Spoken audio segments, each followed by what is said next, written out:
صلاۃ التسبیح یعنی ایسی نماز جس میں اللہ پاک کی خوب پاکی بیان کی جاتی ہے۔ سبحان اللہ والحمد للہ ولا الہ الا اللہ واللہ اکبر، اس کلمے کا کثرت سے ورد ہوتا ہو، یعنی ایسی نماز جس میں اس کلمے کو 300 مرتبہ پڑھا جاتا ہو۔ 4 رکعت نماز نفل صلاۃ التسبیح کی نیت کے ساتھ ہر رکعت میں 75 مرتبہ یہ کلمہ پڑھا جائے تو یہ 4 رکعتوں میں 300 مرتبہ یہ مقدار پوری ہو جائے گی۔ عزیزان محترم، اس نماز کا بہت ہی مزیدار پس منظر ہے، وہ یہ ہے کہ نبی پاک صلی اللہ علیہ وآلہ وسلم نے اپنے پیارے چچا جان حضرت عباس رضی اللہ تعالیٰ عنہ کو بطور تحفہ یہ نماز سکھائی تھی۔ جیسے ہم اپنے بڑوں کو، رشتہ داروں کو تحفہ دیتے ہیں نا، گفٹ، یہ میں نے آپ کو اسپیشلی آپ کو گفٹ دے رہا، تو یوں نبی علیہ السلام نے اپنے چچا کو یہ تحفہ دیا اور ان کے ذریعے سے پوری امت کو دیا، اور فرمایا کہ چچا جان کوشش کریں کہ روزانہ اس کو پڑھیں، ہر دن اس کو پڑھیں۔ روزانہ نہیں پڑھ سکتے تو ہفتے میں ایک بار پڑھیں، ہفتے میں ایک بار نہیں پڑھ سکتے تو سال میں ایک بار پڑھیں، سال میں ایک بار نہیں پڑھ سکتے تو زندگی میں ایک بار تو لازمی پڑھیں۔ کیوں؟ کیونکہ یہ نماز ہی ایسی ہے کہ اس کی وجہ سے اللہ پاک انسان کے چھوٹے بڑے سارے گناہ معاف کر دیتے ہیں، مطلب بالکل گناہوں سے بندے کو پاک صاف کر دیتے ہیں۔ لہٰذا اس کے پڑھنے کا بہت اہتمام کرنا چاہیے، اور رمضان کا مہینہ ہے، ماشاءاللہ بہت نوافل پڑھتے ہیں، تلاوت کرتے ہیں، ذکر اذکار کرتے ہیں، تو اس نماز کی صلاۃ التسبیح پڑھنے کی بھی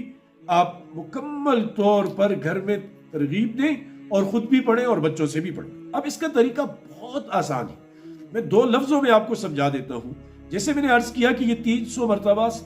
سبحان اللہ والحمد للہ ولا الہ الا اللہ واللہ اکبر، اس کے پڑھنے کا نام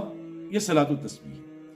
اب 4 رکعت میں 300 مرتبہ پڑھنے، تو ایک رکعت میں 75 بار، دوسری میں 75 بار 150، تیسری میں 75، چوتھی میں 75، تو 300۔ اس کا طریقہ کار آسان ہے، آپ نیت باندھیں 4 رکعت صلاۃ التسبیح اللہ کی رضا کے لیے میں پڑھ رہا ہوں، اور اللہ اکبر کہہ کے تکبیر تحریمہ کہہ کر سینے پہ ہاتھ باندھ دیں، اس کے بعد ثنا پڑھیں، سبحانک اللہم وبحمدک وتبارک اسمک وتعالی جدک ولا الہ غیرک۔ یہ پڑھنے کے بعد پھر 15 مرتبہ اس کلمے کو پڑھیں، سبحان اللہ والحمد للہ ولا الہ الا اللہ واللہ اکبر، یہاں تک 15 بار۔ پھر آپ تعوذ تسمیہ پڑھیں، سورہ فاتحہ پڑھیں، اس کے بعد سورت ملائیں، سورت ملانے کے بعد رکوع میں جانے سے پہلے 10 مرتبہ پڑھیں، پھر اللہ اکبر کہہ کر رکوع میں جائیں۔ جب آپ رکوع میں گئے 3 مرتبہ سبحان ربی العظیم پڑھا، اس کے بعد 10 مرتبہ اسی کلمے کو پڑھیں، پھر رکوع سے جب کھڑے ہو سمی اللہ لمن حمدہ ربنا لک الحمد، ربنا لک الحمد پڑھنے کے بعد 10 مرتبہ پھر اس کلمے کو پڑھیں،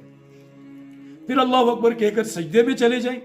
تو پہلے سجدے میں سبحان ربی الاعلیٰ پڑھنے کے بعد 10 مرتبہ پڑھیں، پھر اللہ اکبر کہہ کر جب آپ اٹھے جلسے میں بیٹھے